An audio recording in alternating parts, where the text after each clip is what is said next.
Addressing common fears, doubts, and resistance to healing.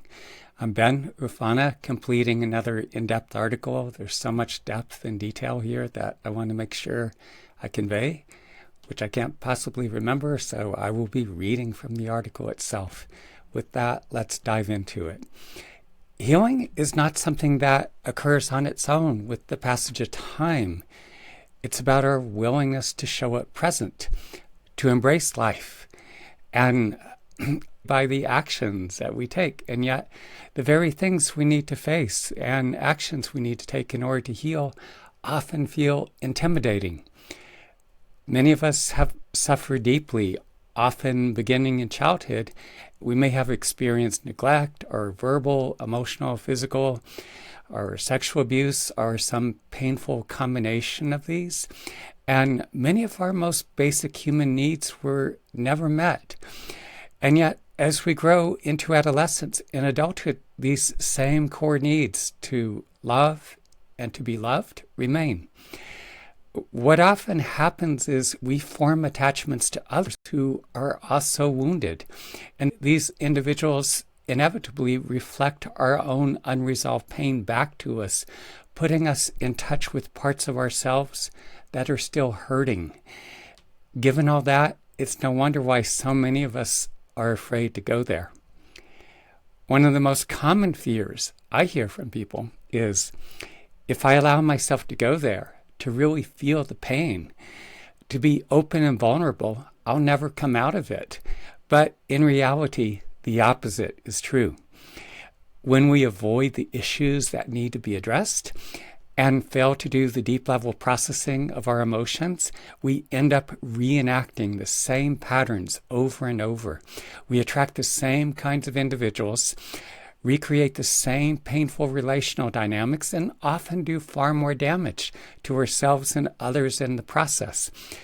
What we avoid doesn't just disappear, it grows heavier, more complicated, and becomes more painful.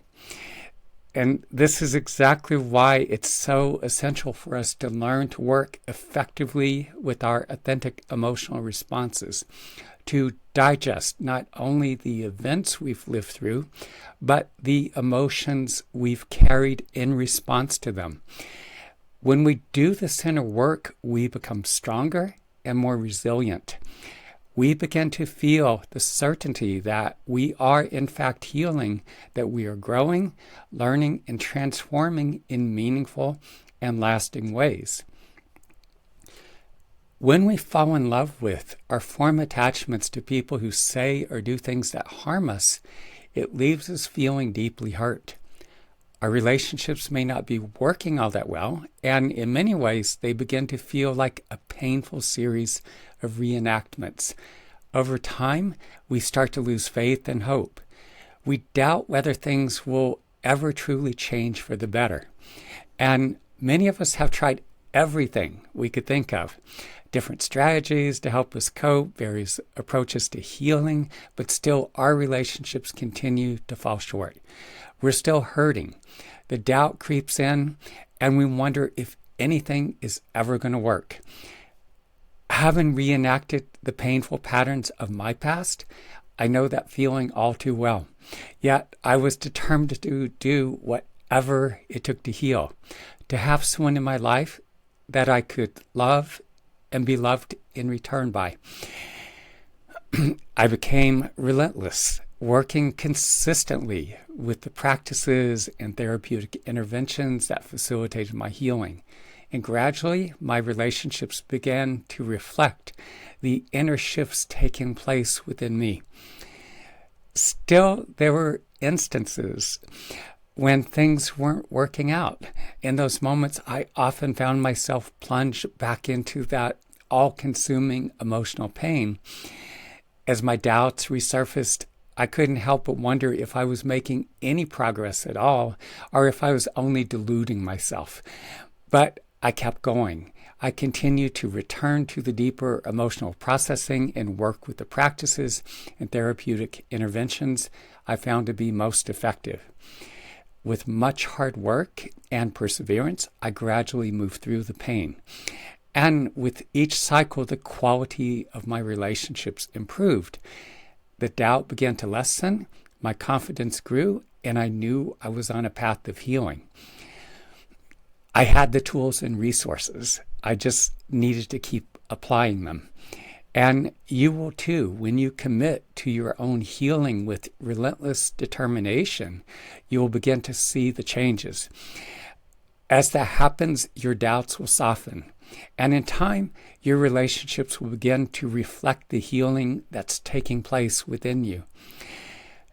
The feelings that arise in response to a breakup, divorce, or being ghosted can be excruciating. And there were times in my own life when I wanted so badly for a relationship to work that I would be holding on in my desperate attempts to make it happen, clinging to a woman, to the connection, or to the hope. In many ways, I was resisting the overwhelming fears of loss, resisting the reality that my feelings weren't reciprocated, or that I might never get to be with this person I so deeply wanted.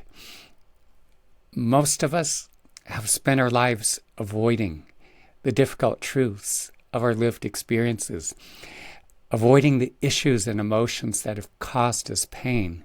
But as we take the steps to heal, all of that pain, all of those unresolved emotions will eventually begin making their way to the surface. And when they do, resistance shows up. Resistance is a natural part of the healing process, and it takes many forms. Sometimes it involves numbing ourselves, disconnecting from our feelings, or constantly distracting ourselves. Many of us do that with food, alcohol, and other recreational drugs. Overworking, endless scrolling, and constantly seeking new partners without processing our old wounds. Other times, it is a resistance to sitting still and being present with ourselves. There is resistance to acknowledging what's really happening in our lives, to face the unpleasant truths we'd rather not deal with. And yet, this is where the real healing begins. For many of us, the healing journey begins with recognizing our woundedness, realizing that something within us needs attention, that there are problems we can no longer avoid, and pain that has grown too loud to ignore. From my own personal experience, I found myself consumed by emotions more excruciatingly painful than anything I had ever felt before. In the midst of this process, I was confused, overwhelmed, afraid, and out of control. I felt that there was something deeply wrong with me, and at times it left me incapacitated. Instinctively, I knew I needed to breathe into the pain. Sometimes I would do so for hours on end. As I did so, the pain would often intensify. But at a certain point, I could feel it breaking open and coming out of my body in waves. Beneath all that pain, I could feel a comforting presence along with these powerful emanations of warmth that began to flow from within. In these moments, I could sense my own connection to a higher power. Still, there were times when I was triggered by people or situations, times where I found myself resisting the realities in front of me, times when I held on to a woman or a relationship that wasn't right for me. It took me a long time to learn to embrace what is, to allow myself to feel my authentic emotional responses without trying to force things to be different. I didn't have much guidance. I was learning to navigate my own inner terrain and figure out much of this intuitively on my own. I began educating myself to deepen my understanding of my emotional wounding, starting with psychotherapy. I continued to read, study, and explore on my own, gradually gaining more insight.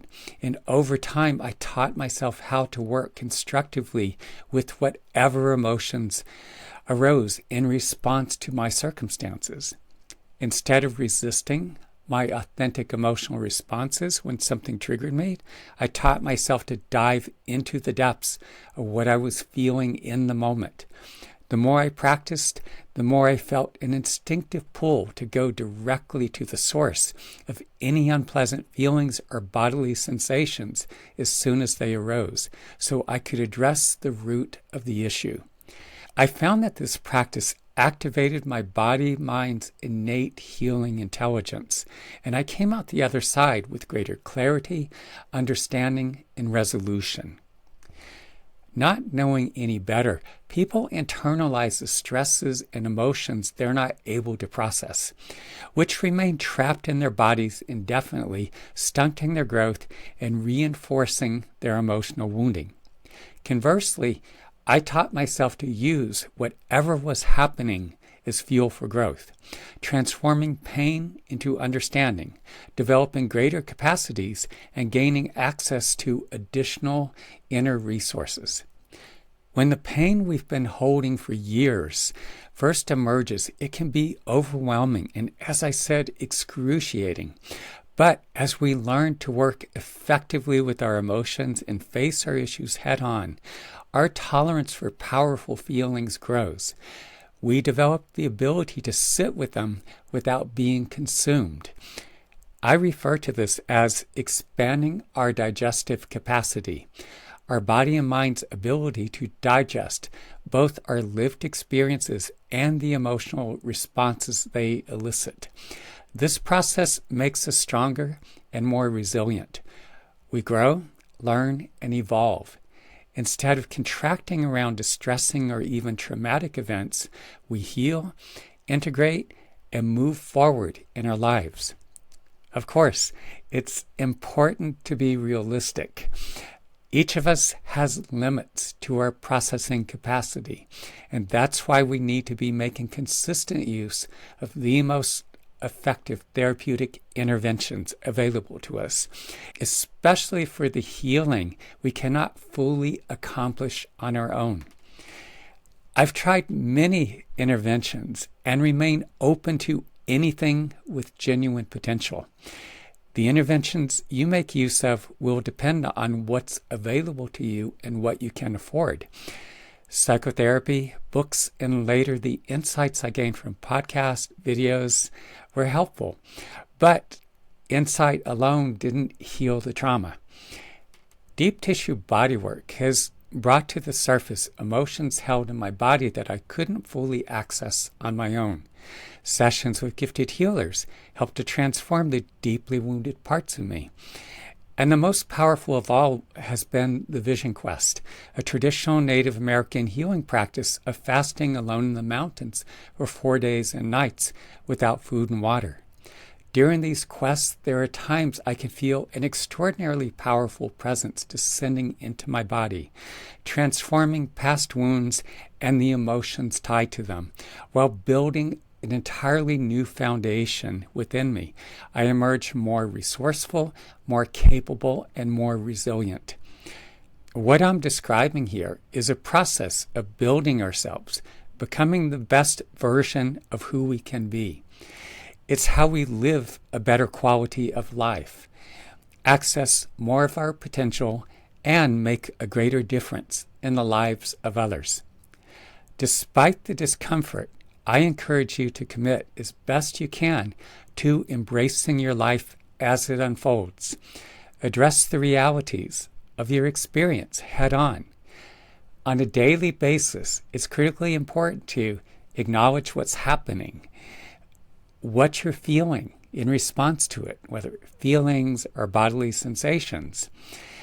Center your awareness in the depths of what you're feeling and breathe softly and deeply, following these feelings and bodily sensations as they go through their progression. In addition, be making consistent use of the most effective therapeutic interventions and practices that are available to help you facilitate the healing that you cannot fully do on your own. In doing so, you begin to transform your suffering. You move through the changes that lead you to your own transformation. You become stronger, more grounded, more resourceful, and more fully yourself. When resistance runs the show, we will invariably repeat the same cycles, chasing love that hurts, pushing away people who care, or drifting through life half numb. But when we face what's been buried inside, even though it's uncomfortable, we begin to feel more alive. We become more capable of intimacy and more grounded in who we really are. I want to thank those of you who have stuck with me through this video or recording. And if you're ready to go deeper beyond just coping and truly work through the pain, fear, doubt, and the resistance that's been holding you back, I invite you to reach out. In the individual sessions I offer, we work directly with the trauma in other lived experiences and the emotions tied to those events so that they can be thoroughly digested and transformed, and a new internal foundation can begin to take shape. And if you're ready to take that step, I'm here. Message me or call 332-333-5155, or you can also visit benufana.com, teachmetomeditate.com, or healmyheartache.com.